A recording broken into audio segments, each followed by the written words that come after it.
Black చేశారు.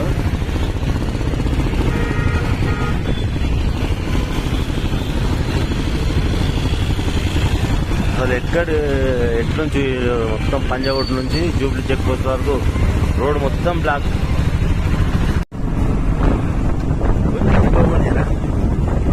చూడండి friends, Hyderabad Jubilee check post నుంచి ఎల్వి ప్రసాద్ పోయే రోడ్డు రన్ను పెట్టారు. రోడ్డు మార్చారు. ఇప్పుడు జూబ్లీ చెక్ పోస్ట్ నుంచి అటు ఫిలిం నగర్ అపోలో వైపు వెళ్లే రోడ్డు అక్కడ ఆపేసి వీళ్ళందరూ ఎటు నుంచి పోవాలి, వీళ్ళు బండ్లన్నీ మొత్తం ఇక్కడ ఎల్వి ప్రసాద్ నుంచి కేపీఆర్ పార్క్ నుంచి తిరిగిపోవాలి. ఇదేమన్నా ఎవరికి అవసరం అవుతుంది? ఏదైనా అడవిలో పెట్టుకోవాలి. చూడండి ప్రజలకు ఎంత ఇబ్బంది అవుతుంది. ఇది ఏం రన్నింగ్ ఏందో పెట్టారు.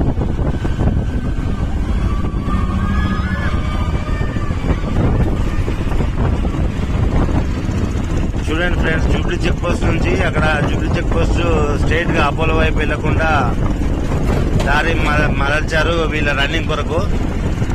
చూస్తారు కదా వీళ్ళు రన్నింగ్ చేస్తున్నారు. మరి ఇది ఏం రన్ను ఏమో, చిన్న తరగతి వాళ్ళు చేస్తారు. మరి పేదవాళ్ళ పరిస్థితి ఏంటి? ఇప్పుడు ఏదైనా అర్జెంట్ ఉంటుంది, రోడ్ అంతా తిరిగిపోవాలంటే ఎంత టైం పడుతుంది? చూడండి ఎక్కడ బారికేడ్లు పెట్టారు.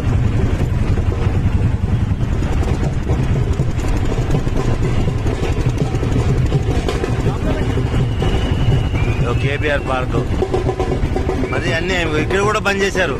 అసలు ఎంత దూరం నుంచి పోవాలి?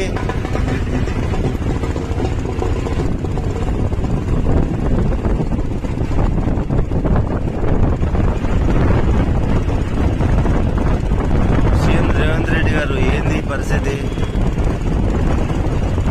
అసలు ఇది దేనికి ఉపయోగపడుతుంది? వీళ్ళందరూ దేని కొనుక్కుతున్నారు అర్థం అవ్వట్లేదు. జూబ్లీ చెక్ పోస్ట్ కాడంటే అక్కడ రోడ్డు మార్చారు. కనీసం కేబీఆర్ పార్క్ కాడ కూడా తీస్తారనుకుంటే ఇప్పుడు ఫిలిం నగర్ పోవాలనుకుంటే అసలు ఎట్లు పోవాలి? ఏం కదా ప్రజలకి పరిస్థితి ఏంటి? ఏంటి ఎక్కడి నుంచి వచ్చింది జనాలు అందరూ?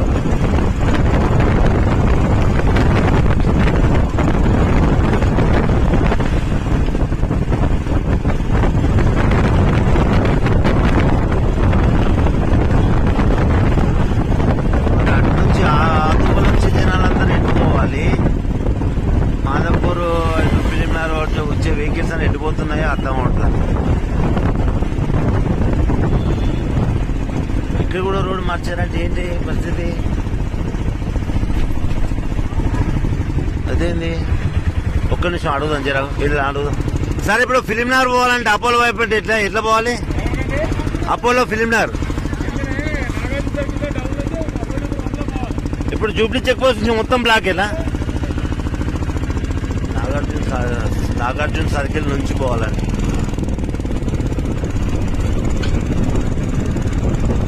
నాగార్జున సర్కిల్ నుంచి మళ్ళీ ఎటు పోవాలా? ఏంటి మన పరిస్థితి ఏంటి సార్? ఎటు పోతున్నాం మనం?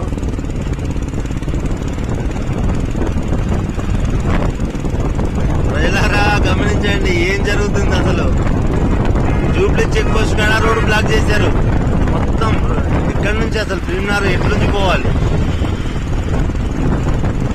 ఎంతమందికి ఇబ్బంది అవుతుంది సామాన్యులకు. చూడండి వీళ్ళ వల్ల. మరి వీళ్ళు ఈ దేనికి పరిగెత్తున్నారు అనేది నాకు ఇప్పటికైతే అర్థమైతలేదు.